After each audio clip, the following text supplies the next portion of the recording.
סרגל? כן. אז איך היה, גל? היה בסדר, חבל שהפסדנו. פתחנו ככה פחות טוב את המשחק, בראשון היה סקור מאוד גבוה.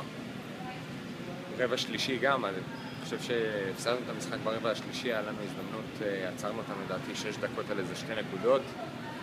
פשוט לא קלענו את הקליעות הפנויות, ואני חושב ששם הפסדנו את המשחק, כי באמת יכלנו להתקרב. וזהו, בסוף, מבסוט שבסוף נלחמנו, גם החבר'ה מהחמישייה השנייה וכאלה שפחות משחקים נלחמנו, והתחלנו לעשות את זה קצת מעניין, אבל בסדר, מחר יש עוד משחק, זה מה שאתה לומד בליגה הזאת, זה זיכרון מאוד קצר, לשכוח וממשיכים הלאה. ברמה האישית אתה יכול להיות מרוצה. כן, היה לי משחק טוב. עוד פעם, מבחינתי כל פעם שאני על המגרש זה לצבור את הביטחון ולתת למאמנים את הביטחון שאני פה בשביל הקבוצה, וללא ספק היה לי משחק טוב. דיברנו בבוקר על זה שאם שווה לקום ב-2 בלילה לראות את המשחק הזה, אז מי שקם ב-2 בלילה ישב בבית, בטוח היה מבסוט על מה שהוא ראה, גם אומרי על המשחק טוב, ולך היה משחק מצוין לפי דעתי, באופן אישי. לגמרי.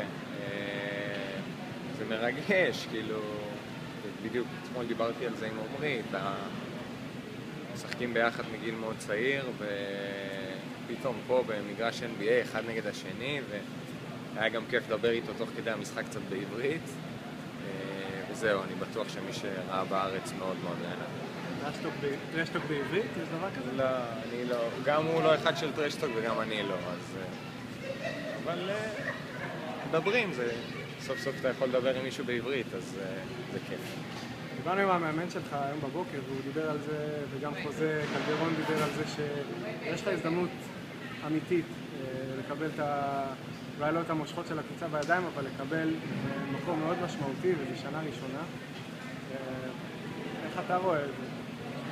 ברור שזו הזדמנות, אבל מבחינתי, מבחינה מנטלית, אני לא יכול לחשוב שאוקיי, יש פצועים, ועכשיו אני חייב להיות טוב עכשיו, ויש לי חוזה ל3 שנים, אף פעם לא הייתי אחד כזה שרץ למרחקים קצרים וספרינטים, תמיד בלונגרן אני חושב שאני מוכיח את עצמי עם עבודה, עם סבלנות, וכמובן שעכשיו שיש את ההזדמנות, אני צריך להיות טוב, אבל אני לא מסתכל על זה בתור משהו שאני חייב לקחת את זה עכשיו, וכמו שאמרתי, זה חוזה ל3 שנים, ולאט לאט לצבור ביטחון, להכיר את הליגה, אבל אני באמת מרגיש שאני יכול להשתלב טוב בליגה הזאת ולהיות טוב.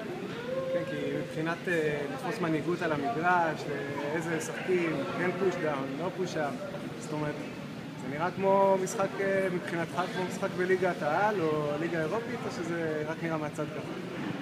זה מה שמחפשים מרכז, אז זה לא משנה איפה אתה משחק. אם אתה חושב במהלך המשחק, אתה יכול להיות טוב או לא, אבל המוח תמיד צריך לעבוד ולחשוב בתור רכז על איזה תרגילים, על מי לשחק, מתי לשחק, ועוד פעם, אני משתדל להביא את זה חוץ מהיכולות האישיות, ועוד פעם, ריק הוא גם מאמן שנותן לזה חופש ונותן לזה ביטוי, ככה שיש המון אינטראקציה במהלך משחק, וזה כיף.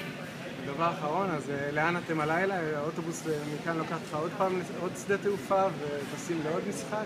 כן, ישר נוסעים מפה עם האוטובוס לשדה תעופה, טסים חזרה הביתה לדלס, ומחר אנחנו כבר נגד ממפיס, ככה שכמו שאמרתי, שוכחים מהיום, אולי המשחק עוד יישב בראש, אבל מחר בבוקר קמים וזה משחק חדש, ביום חדש, וזה קצב מטורף פה.